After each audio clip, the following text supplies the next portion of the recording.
नमस्कार दोस्तों, परमा एजुकेशन की यूट्यूब चैनल पे आप सभी भाई बहनों का स्वागत करते हैं। तो जैसा कि आप लोगों को पता होगा कि कल लाइव क्लास जब चलाई जा रही थी तो बीच में हैक हो गया था हमारा चैनल। ठीक है, हैक हो गया था लेकिन अब सभी प्रॉब्लम सोल्व हो गई है। तो आज बात करेंगे बाल विकास बाल केंद्रित शिक्षा पे। ठीक है, तो चलिए शुरू करते हैं। अब उसके बाद जब ठीक हो गया था क्लास, तो उसके बाद आप लोगों को जो बाल विकास की क्लास मैराथन चलाई जा रही थी, बीच में देखे होंगे कि आप लोग नीचे कुछ लिख कर आ रहा था, नीचे लिखते हुए आ रहा था, जिससे नीचे की जो लिखावट है उसे पता नहीं चल रहा था। ठीक है, तो वो भी प्रॉब्लम सोल्व हो गई है। बस आप लोग अब ध्यान दीजिए सीटेड टारगेट पे। ठीक है, तो चलिए शुरू करते हैं। लेकिन शुरू करने से पहले आप लोगों का सपोर्ट हर बार की तरह जाएंगे। जिन भाई बहनों ने अभी तक सब्सक्राइब नहीं किया तो जल्दी से सब्सक्राइब कर दीजिए, लाइक कर दीजिए वीडियो को और शेयर कर दीजिए। ठीक है, तो चलिए देख लेते हैं। पहला हमारा क्या कह रहा है कि निम्नलिखित में से किस प्रणाली के तहत बालकों में विश्लेषण विश्लेषण और पर्यवेक्षण पर बल दिया जाता है। तो आप याद रखिएगा, विश्लेषण का कार्य और सर्वेक्षण का कार्य किस आधार पर होता है अभी बताएंगे, लेकिन पहले प्रश्नों को देख लेते हैं। चारों ऑप्शनों को। पहला कह रहा है कि मॉन्टेसरी शिक्षण प्रणाली के द्वारा होता है।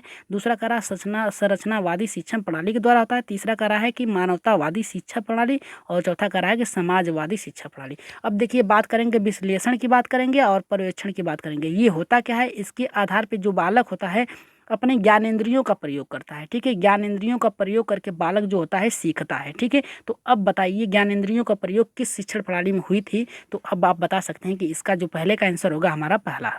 ठीक है, मारिया मॉन्टेसरी। ये जो थी इटली की बहुत ही प्रसिद्ध वैज्ञानिक थी, डॉक्टर वैज्ञानिक थी। इन्होंने जो 3 से 7 वर्ष के बालकों पे अपना प्रयोग किया था। ठीक है, 3 से 7 वर्ष के बालकों पे अपना प्रयोग किया था। इनके द्वारा जो होता है ज्ञानेंद्रियों के द्वारा बालकों को शिक्षा दी जाती थी इनकी। ठीक है, तो चलिए आगे बढ़ते हैं अपने दूसरे प्रश्न की ओर। देखते हैं दूसरा प्रश्न हमारा क्या कह रहा है। यहाँ पे देखिए कह रहा है, दूसरा प्रश्न ये कह रहा है कि बच्चों में आलोचनात्मक सोच तथा तार्किक सोच का विकास होता है, इसे किस शिक्षा प्रणाली के अंतर्गत रखा जा सकता है। ठीक है, तो इसका आंसर जल्दी से बताइए आप लोग। पहला मानवतावादी शिक्षा प्रणाली के अंतर्गत रखा जा सकता है। दूसरा कह रहा है संरचनावादी शिक्षा प्रणाली के। और तीसरा कह रहा है मॉन्टेसरी शिक्षा प्रणाली। और चौथा कह रहा है कि उपयुक्त में से कोई नहीं। तो ठीक है, जल्दी से बताइए दूसरे का आंसर क्या होगा और जल्दी से शेयर कर दीजिए, एक बार शेयर कर दीजिए वीडियो को।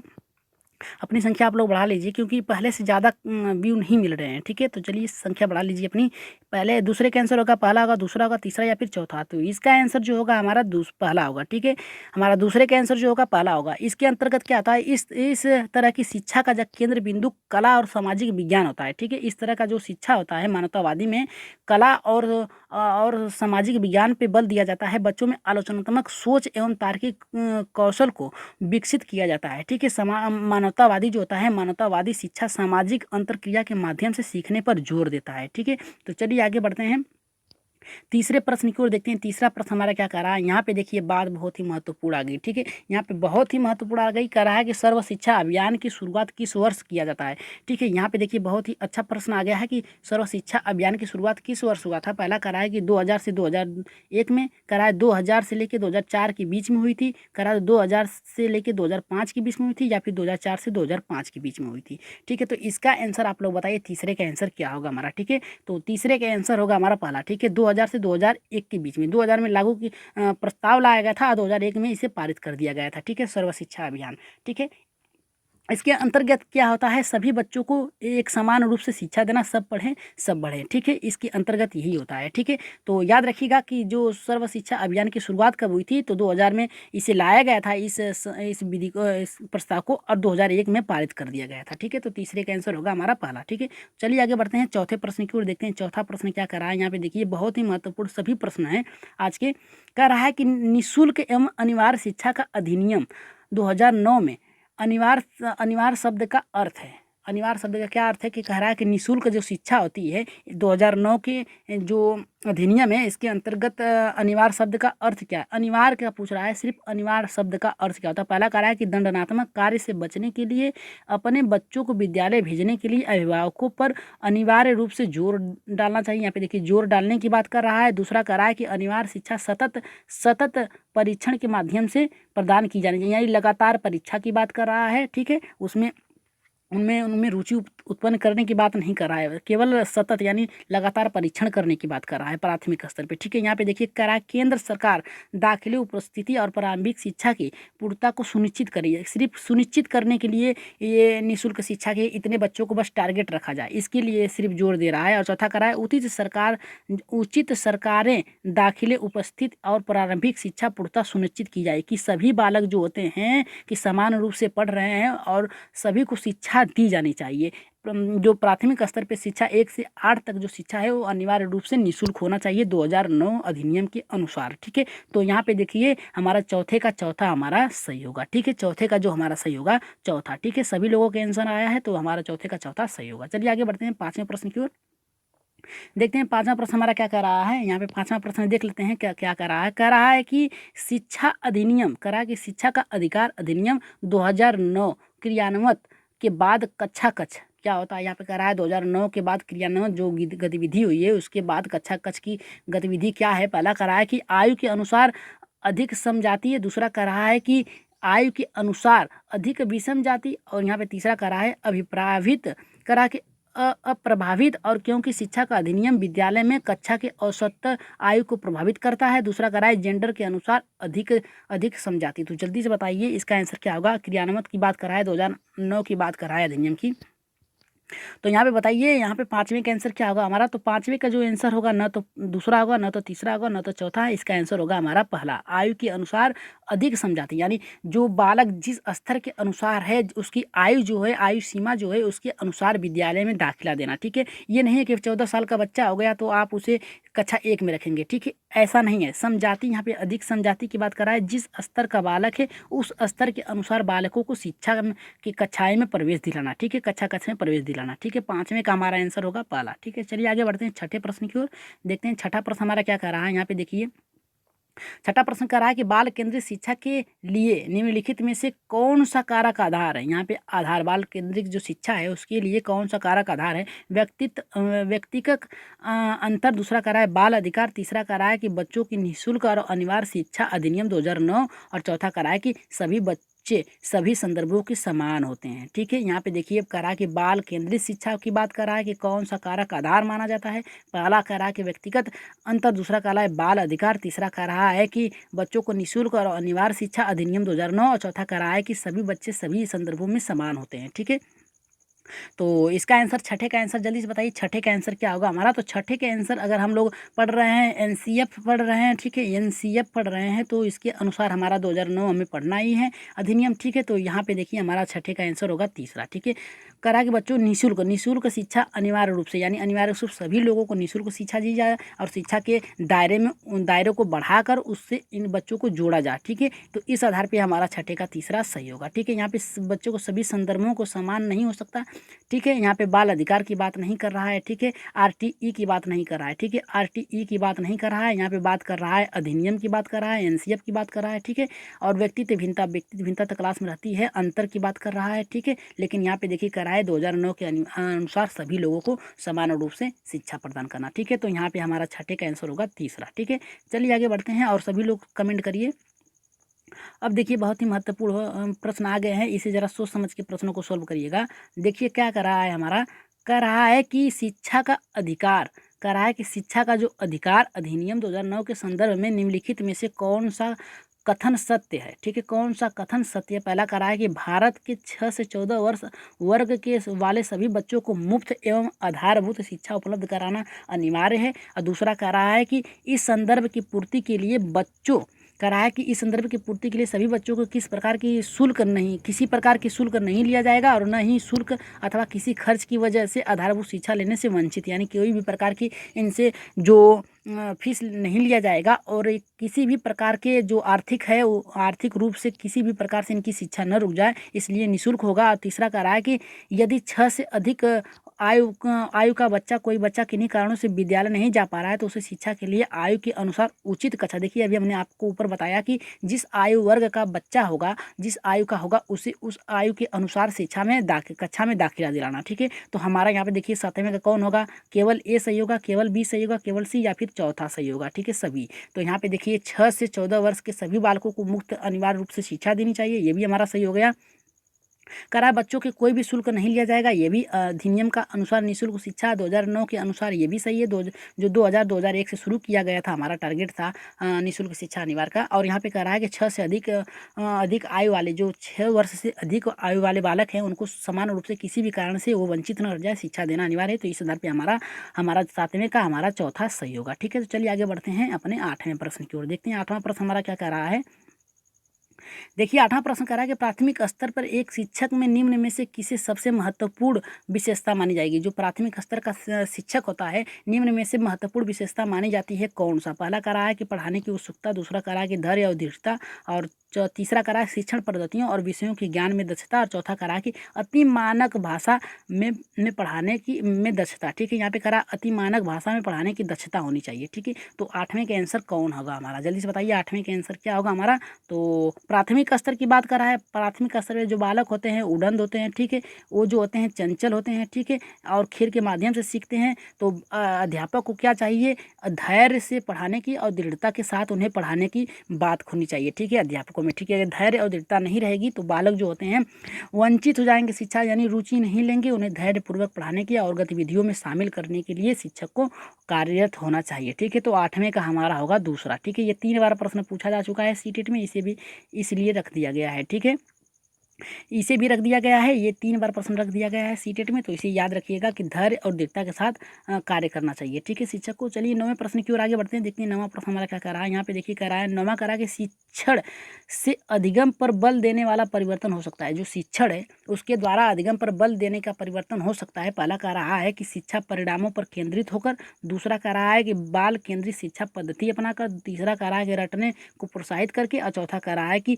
अग्र शिक्षा की तकनीकी अपना के। तो जल्दी से बताइए 9वें के आंसर हमारा क्या होगा? यहाँ पे देखिए रटने पे बल नहीं देना चाहिए, ये हमारा एनसीईआरटी ने कहा है। ठीक है, एनसीएफ ने कहा है 2005 के अनुसार बालकों को रटंत विद्या से मुक्त करना चाहिए, तो ये हमारा गलत हो गया। ठीक है, ये गलत हो गया। और कह अग्र शिक्षा यानी आगे की शिक्षा की तकनीकी को अपनाना चाहिए। प्राथमिक स्तर पर आप तकनीकी शिक्षा का प्रयोग नहीं कर सकते, उच्च कक्षाओं पर होगी, तो यहाँ पे चौथा भी गलत हो गया। आप परीक्षा परिणामों पर केंद्रित, यानी परीक्षा परिणाम के अनुसार ही आप केंद्रित नहीं रख सकते बालकों को, लेकिन बाल केंद्रित शिक्षा को अपनाकर प्रभावी ढंग से आप कक्षा का माहौल परिवर्तित कर सकते हैं, बालकों में रुचि उत्पन्न कर सकते हैं। ठीक है, बाल केंद्रित शिक्षा होनी चाहिए पद्धति अपनाकर। ठीक है, तो 9वें का हमारा दूसरा सही होगा। चलिए आगे बढ़ते हैं 10वें प्रश्न की ओर, देखते हैं 10वां क्या कह रहा है। एक बार सभी लोग कमेंट करिए कि आज की क्लास कैसी लग रही है। ठीक है, अगर अच्छी लग रही हो तो एक बार यस करिए। ठीक है, तो चलिए देखते हैं क्या कह रहा है हमारा।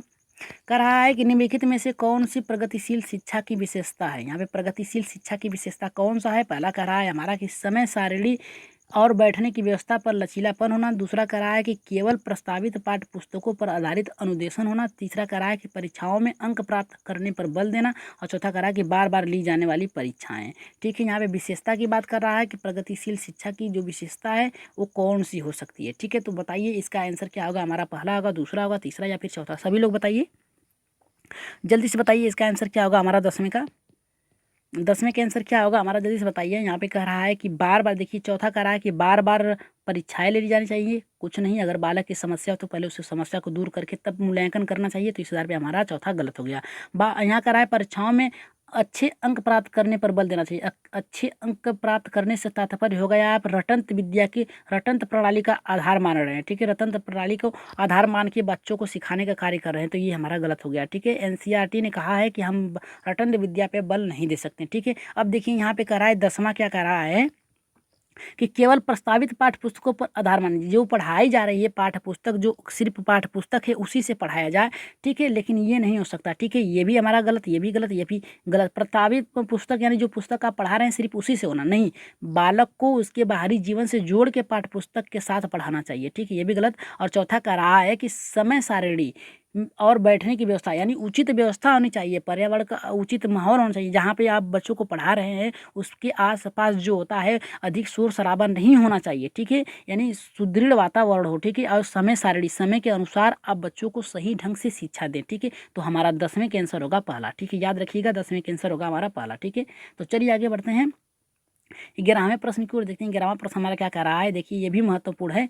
कह रहा है यहाँ पे कि के मासिबो सीबीएसई द्वारा अपनाए गए प्रगतिशील शिक्षा के प्रतिमान में बच्चों का समाजीकरण किस प्रकार किया जा सकता है, उसकी इच्छा की जा सकती है। अब देखिए अब बात कहेंगे कि मासिबो का अर्थ क्या होगा। यहाँ पे देखिए इसका होगा माध्यमिक, माध्यमिक होगा, और इसका बात इसकी जो सी है इसका होगा शिक्षण होगा, बोर्ड होगा, ठीक है, बोर्ड होगा, बोर्ड से बोर्ड होगा, ठीक है। तो यहाँ पे बात करा है माध्यमिक शिक्षा बोर्ड सीबीएसई द्वारा अपनाए गए प्रगतिशील शिक्षा के प्रतिमान में बच्चों को समाजीकरण की किस प्रकार की उपेक्षा की जा सकती है। तो यहाँ पे पहला कर रहा है हमारा कि वे समय नष्ट करने वाली सामाजिक आदतों प्रकृति को त्याग करके करके सीखे कि किस प्रकार से अच्छी श्रेणियां बनाई जा सकी पाई जा सकी। दूसरा करा है कि वे सामूहिक कार्य में सक्रिय भागीदारता निर्वाह करें और सामाजिक कौशलों को सीखें, ठीक है। यहाँ पे देखिए सक्रिय समूह बनाकर सामूहिक कार्य करें और सक्रिय सहभागिता का अपनाएं और यहाँ पे सामाजिक कौशल द्वारा सीखें, ठीक है। तो यहाँ पे तीसरा देख लेते हैं क्या कर रहा है हमारा। तीसरा हमारा क्या कर रहा है, इसे भी देख लेते हैं। तीसरा कर रहा है हमारा कि वे बिना प्रश्न उठाए समाज के नियमों और विनियमों को अनुपालन करने की तैयारी करें। और चौथा कर रहा है हमारा किसी भी प्रकार की सामाजिक पृष्ठभूमि करा के किसी भी प्रकार की सामाजिक पृष्ठभूमि भी हो वह सब स्वीकार करें, उसे विद्यालय द्वारा प्रदान किया जा सकता है, ठीक है। तो अब बताइए ग्रामीण के आंसर क्या होगा हमारा। ग्रामीण के आंसर देखिए कह रहा है कि किसी भी प्रकार की जो सामाजिक पृष्ठभूमि उसे अपनाने की बात कर रहा है, नहीं, आप अपने अनुसार यानी कि उसकी जो समायोजन है वो किस प्रकार की है उसके अनुसार अपनाएंगे। तीसरा कह रहा है कि वे बिना प्रश्न क्यों नहीं प्रश्न उठाएंगे, अगर गलत कार्य हो रहा है समाज में तो उठाना जरूरी है, ठीक है, अपने प्रश्नों को रखना चाहिए, ठीक है। अब कह रहा है कि सामूहिक गतिविधि और सक्रिय भागीदारी, इसे थोड़ा रख लेते हैं, पहला देख लेते हैं। कह रहा है कि वे समय नष्ट न करें और सामाजिक आदतों प्रकृति का त्याग करें, यानी यहाँ पे त्याग करने की बात कर रहा है, बुराइयों को अपनाने की बात कर रहा है, तो यहाँ पे हमारा दूसरा सही होगा, ठीक है। यहाँ पे देखिए दूसरा क्यों सही होगा, यहाँ पे सामूहिक कार्य करेगा, सक्रिय सहभागिता का निर्वाह करेगा और सामाजिक कौशलों द्वारा सीखेगा, ठीक है, ठीक है। तो हमारा 11वें का दूसरा हमारा सही होगा, ठीक है। सभी लोगों का सही आ रहा है। चलिए 12वें का देख लेते हैं। एक बार वीडियो को शेयर कर दीजिए, अपनी संख्या बढ़ा लीजिए, ठीक है, संख्या बढ़ा लीजिए आप लोग अपनी और देख लीजिए, क्योंकि अंतिम समय में क्या मिल जाए आप लोगों को और कौन सा प्रश्न आप लोगों को उसमें फंस जाए सीटेट में कोई नहीं जानता, ठीक है। तो यहाँ पे देख लेते हैं 12वां क्या कह रहा है कि प्रगतिशील शिक्षा के संदर्भ में निम्नलिखित में से कौन सा कथन जॉन डीवी के अनुसार सुमिच है। यहाँ पे देखिए करा जॉन डीवी के अनुसार कौन सा समुचित है। पहला कह रहा है कि कक्षा में प्रजातंत्र का कोई स्थान नहीं होना चाहिए और दूसरा कह रहा है कि विद्यार्थियों को स्वयं ही सामाजिक को सुलझाने यानी सामाजिक कार्य जो है सुलझाने के में सक्षम करना चाहिए और तीसरा कह रहा है कि जिज्ञासा विद्यार्थियों के स्वभाव में अंतर्निहित नहीं अपितु उसका कर्षण संवर्धन करना चाहिए और चौथा कह रहा है कि कक्षा में विद्यार्थियों का निरीक्षण करना चाहिए न कि सुनना चाहिए, ठीक है। अब बताइए 12वें के आंसर क्या होगा, अपने तर्क के अनुसार बताइए यहाँ पे क्या होगा इसका आंसर, ठीक है। तो यहाँ पे 12वें के आंसर क्या होगा हमारा, जल्दी बताइए। 12वें के आंसर होगा हमारा पहला होगा, दूसरा होगा, तीसरा या फिर चौथा। तो इसका आंसर जो होगा हमारा जो होगा दूसरा सही होगा, ठीक है। 12वें के आंसर दूसरा। प्रजातांत्रिक की बात कर रहा है, ठीक है, राजतंत्रात्मक शिक्षण प्रणाली की बात कर रहा है, ठीक है, ये हमारा गलत हो गया। इसमें जो होता है राजतंत्रात्मक शिक्षा प्रणाली के अनुसार जो होता है बालक जो होता है केंद्र बिंदु में नहीं होता है, उसके केंद्र बिंदु में जो होता है शिक्षक होता है, ठीक है। और यहाँ पे कह रहा है जिज्ञासु अथवा स्वभाव में अंतर्निहित नहीं होना चाहिए, जिज्ञासु होना चाहिए, सभी बालकों को होना चाहिए, ठीक है। करा है कक्षा में विद्यार्थियों का निरीक्षण करना चाहिए न कि सुनना चाहिए। निरीक्षण करने से आपका तात्पर्य क्या है ये बताइए। निरीक्षण सिर्फ किया जाए तो बालकों में क्या हो सकता है, सिर्फ आप उसको निरीक्षण क्या कर रहा है क्या नहीं कर रहा है यही देखेंगे ना, लेकिन उसको सुनना चाहिए, यानी कि उनकी समस्या क्या है निरीक्षण के बाद उनको सुनना चाहिए कि हाँ ये कार्य नहीं हो पा रहा है, तो उनकी कठिनाइयों को सुनना चाहिए और उसका निवारण करना चाहिए, ठीक है। तो हमारा 12वें का आंसर जो होगा दूसरा होगा, ठीक है। चलिए आगे बढ़ते हैं 13वें प्रश्न की ओर। देखते हैं 13वां प्रश्न क्या कह रहा है हमारा। कह रहा है कि बच्चों में ज्ञान की रचना करने और अर्थ का निर्माण करने की क्षमता होना चाहिए। परिप्रेक्ष्य एक शिक्षक की भूमिका क्या हो सकती है। पहला कह रहा है कि संप्रेषक और व्याख्यात की, दूसरा कह रहा है सुगमकर्ता की, तीसरा कह रहा है कि निर्देशक की और चौथा कह रहा है कि तालमेल बैठाने वाली की, ठीक है। तो अब बताइए यहाँ पे हमारा आंसर कौन सा होगा 12वें का। तो 12वें के आंसर 13वें के आंसर क्या होगा, सॉरी 13वां यहाँ पे है, 13वां टॉपिक चला है। 13वें का आंसर क्या होगा हमारा, पहला होगा, दूसरा होगा, तीसरा या फिर चौथा। तो 13वें के आंसर जो होगा हमारा तीसरा होगा, ठीक है। सभी लोग कमेंट करिए तीसरा होगा या फिर दूसरा या फिर पहला। तो यहाँ पे जो 13वें के आंसर होगा हमारा होगा तीसरा, ठीक है। यहाँ पे कह रहा है बच्चों के ज्ञान रचना और अर्थ का निर्माण करने की क्षमता होनी चाहिए। सप्रिच शिक्षक की भूमिका क्या होनी चाहिए, निर्देशक की भूमिका में होनी चाहिए, यानी उन्हें निर्देश देना चाहिए कि आप ये कार्य करिए तो आगे बढ़ेंगे और ये कार्य करेंगे तो ऐसा होगा, ठीक है। उन्हें निर्देश देना चाहिए कि उचित निर्देश देने से बालक जो होता है एक लक्ष्य की ओर निर्धारित होता है, ठीक है, उसका लक्ष्य क्या है उसे पता चल जाता है, ठीक है। निर्देशन का कार्य होना चाहिए, ठीक है, जो शिक्षक का कार्य होता है निर्देशन का, ठीक है। तो 13वें का हमारा तीसरा सही होगा। चलिए आगे बढ़ते हैं 14वें प्रश्न की ओर देखते हैं। 14वां प्रश्न हमारा क्या कह रहा है, देखिए कह रहा है बाल केंद्रित शिक्षा में शामिल है। बाल केंद्रित शिक्षा में क्या शामिल है, देख लेते हैं। बच्चों का एक एक कोने में बैठना होना चाहिए। दूसरा कह रहा है प्रतिबंधित परिवेश में अधिगम होना चाहिए। तीसरा कह रहा है वे गतिविधियाँ जिसमें खेल शामिल नहीं है। चौथा कह रहा है कि बच्चों के लिए हस्तपरक गतिविधि होना चाहिए। ठीक है, तो अब बताइए 14वें का आंसर क्या होगा, क्योंकि यहाँ पे देखिए सभी प्रश्न एकदम बहुत ही महत्वपूर्ण है और यहाँ पे सभी ऑप्शन एकदम करेक्ट है। 1 2 3 चारों करेक्ट है, लेकिन आप लोगों को अपने तर्क के अनुसार सकारात्मक प्रश्न यहाँ पे विकसित करना है। ठीक है, बालकों में ये सोचिए कि बालकों में क्या कर सकते हैं, कौन सा शिक्षा शामिल होना चाहिए। ठीक है, कह रहा है कि बच्चों को कोने में बैठना। ठीक है, ये गलत हो गया। बच्चों को कोने में बैठने से कोई तात्पर्य नहीं है। बच्चे जो होते हैं सक्रिय रूप से कहीं भी बैठे तो वो शिक्षा सीख सकते हैं। ठीक है, तो ये हमारा पहला गलत हो गया। दूसरा कह रहा है प्रतिबंधी परिवेश, कह रहा है कि प्रतिबिंबित परिवेश में अधिगम। ठीक है, यानी जहाँ द्वंद्व की भावना हो वहाँ पे शिक्षा आप नहीं दे सकते, अधिगम नहीं सिखा सकते हैं। ठीक है, बालक हमेशा झगड़ते रहते हैं जहाँ पे वहाँ पे आप क्या कर सकते हैं, शिक्षा प्रभावी रूप से नहीं दे सकते। तो ये भी हमारा गलत हो गया। अब कह रहा है यहाँ पे वे गतिविधि जिसमें खेल शामिल नहीं हो। सही बात है, वे गतिविधि जिसमें खेल नहीं शामिल हो वो क्या होता है, आपका रुचिपूर्ण नहीं होता है। ठीक है, ये भी हमारा गलत। लेकिन यहाँ पे कह रहा है बच्चों के हस्तपरक, यानी बच्चों के हस्तपरक गतिविधि, यानी बालक जो होते हैं करके सीखने पर बल देना चाहिए। ठीक है, उसको उस प्रकार की शिक्षा देनी चाहिए, बालक खुद से करके सीखे। ठीक है, खेल द्वारा सीखें। ठीक है, और गतिविधि यानी क्रिएटिविटी उनकी लगातार बनी रहे। ठीक है, उस आधार पे उन्हें शिक्षा देनी चाहिए। तो 14वें का हमारा चौथा सही होगा। ठीक है, यहाँ पे देखिए 14वें का हमारा चौथा सही होगा। ठीक है, तो चलिए आगे बढ़ते हैं 15वें प्रश्न की ओर, देखते हैं क्या कह रहा है यहाँ पे। देखिए 15वां प्रश्न हमारा बहुत ही महत्वपूर्ण कह रहा है कि निम्नलिखित में से कौन सी स्थिति बाल केंद्रित कक्षा कक्ष को प्रदर्शित कर रही है। यहाँ पे कह रहा है कि कौन सी स्थिति है जो बालक केंद्रित शिक्षा कक्ष पे प्रदर्शित कर रही है। पहला कह रहा है कि एक कक्षा जिसमें शिक्षिका नोट लिखा देती है, यहाँ पे लिख होगी। ठीक है, लिख देती है और शिक्षार्थियों से उन्हें याद करने के लिए कहती है। दूसरा कह रहा है कि एक कक्षा जिसमें पाठ्य पुस्तक एकमात्र संसाधन होता है जिसका संदर्भ शिक्षिका होती है। और तीसरा कह रहा है कि एक कक्षा जिसमें शिक्षार्थी समूह में बैठे जा रहे हैं और शिक्षिका बारी बारी से प्रत्येक समूह में जा रही है। ठीक है, और यहाँ पे कह रहा है कि एक कक्षा जिसमें शिक्षार्थियों का व्यवहार शिक्षिका द्वारा किए जाने वाले पुरस्कार और दंड पर संचालित करता है। ठीक है, तो 15वें के आंसर क्या होगा हमारा, जल्दी से बताइए। तो 15वें का आंसर होगा हमारा तीसरा। ठीक है, एक कक्षा जिसमें शिक्षार्थी समूह में बैठेंगे। यहाँ पे देखिए समूह में बैठ के बालक जो होता है बहुत अच्छे से सीख सकता है। ठीक है, और करी शिक्षिका बारी बारी से प्रत्येक समूह में यहाँ पे देखिए निरीक्षण करने की बात होगी। ठीक है, थोड़ा सा छूट गया है। ठीक है, तो यहाँ पे देखिए तीसरा हमारा सही होगा। ठीक है, तो अब आप लोगों को बता दें कि आज का टारगेट जो था 15 प्रश्नों का था, लेकिन कुछ नीचे नोट्स हैं, थोड़े से जान लेते हैं। इसे देखिए क्या कर रहा है यहाँ पे, आप लोग बस हम नोट्स इसको PDF उपलब्ध करा देंगे तो उसमें से देख लीजिएगा। देखिए यहाँ पे टॉपिक्स आप लोगों को क्या क्या पढ़ना है। यहाँ पे कह रहा है सर्वांगीण विकास का सिद्धांत भी आप लोगों को पढ़ना है। चयनित सिद्धांत क्या होता है इसे आप लोगों को पढ़ना है। और कह रहा है प्रगतिशील शिक्षा के बारे में आप लोगों को जानना बहुत ही जरूरी, इसे भी देख लीजिएगा। और यहाँ पे नीचे एक आ रहा है कि प्रगतिशील शिक्षा में विभिन्न प्रकार, यानी मांटेसरी प्रकार आप लोगों को पढ़ना। मारिया मांटेसरी हर बार पढ़ना है, आप लोगों को बार बार पढ़िए और याद कर लीजिएगा। ठीक है, और यहाँ पे दूसरा मानवतावादी शिक्षा को भी पढ़ना है आप लोगों को। और यहाँ पे देखिए संरचनावादी शिक्षा को पढ़ना है। ठीक है, और देखिए इसके बाद क्या पढ़ना है, आप लोगों को बता दें कि प्रगतिशील शिक्षा के विकास में योगदान देने वाले मनोवैज्ञानिक सिद्धांत। ठीक है, ये भी अब पढ़ना है। और यहाँ पे देखिए कह रहा है कि मस्तिष्क एवं बुद्धि के बारे में भी पढ़ लीजिएगा। और थोड़ा सा कह रहा है कि ज्ञान है उसके बारे में, मौलिकता प्रवृत्ति है, इसको भी पढ़ लीजिएगा आप लोग। ठीक है, इसे याद करके जाइएगा क्योंकि इससे प्रश्न श्योर है कि आप लोगों को CTET में इससे प्रश्न आप लोगों को फंसेंगे। ठीक है, अब देखिए यहाँ पे कह रहा है कि चिंतन की प्रक्रिया क्या होती है, चिंतन में क्या कारण होता है, और मनोवैज्ञानिक उपरांत सिद्धांत का अवधारणा क्या होती है, इसे भी पढ़ लीजिएगा। और बस यही लास्ट है, देख लीजिए क्या कह रहा है कि प्रगति शिक्षा का महत्व क्या होता है, और बालकों की शक्तियों का विकास कैसे किया जा सकता है, उसका उद्देश्य है बालकों में स्वयं करके सीखने का बल दिया जाता है, इसे देख लीजिएगा। और उत्तर आप लोगों को नीचे दिए गए हैं। ठीक है, और आज की क्लास आप लोगों को कैसी लगी एक बार कमेंट बॉक्स में अपनी राय जरूर दीजिएगा। और आशा करते हैं आज की क्लास जो थी अच्छी थी, क्योंकि थोड़ा कल जो था चैनल हैक हो गया था, लेकिन फिर भी उसे सही कर लिया गया है। ठीक है, तो अपनी संख्या बढ़ाइए और अपना सपोर्ट करते चलिए। ठीक है, तो आज के लिए इतना ही, धन्यवाद।